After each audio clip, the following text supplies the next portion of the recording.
domingo. Ontem eu estava falando com vocês sobre a Lotus UK Cup. Eu estava lá dando aula para um cliente meu e consequentemente correndo com ele na prova de endurance. Infelizmente nós tivemos problemas, como eu falei, e a gente acabou nem iniciando a prova. O carro quebrou na volta do warm-up. Hoje é domingo, a gente está aqui em Rockingham, na Inglaterra. É um circuito oval aqui na Inglaterra. E como você pode perceber, o brinquedo hoje vai ser NASCAR. Eu estou aqui trabalhando hoje e o meu trabalho vai ser levar os clientes para dar uma volta no oval. Eu estou aqui para fazer esse American Race Car Experience, onde a gente vai levar algumas pessoas para dar uma volta nos carros da NASCAR. Então agora eu vou dar mais um gostinho para vocês, um pouquinho do barulho que eles estão esquentando os carros. E espero que vocês gostem disso, tá bem?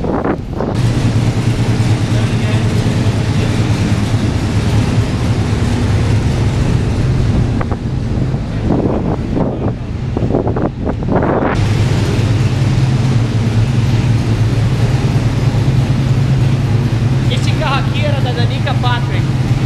Alguns carros aqui são carros que não há muito tempo atrás, carros de 1 ano, 2 anos atrás, estavam correndo na NASCAR. Tem chassis diferentes, tem carros diferentes aqui.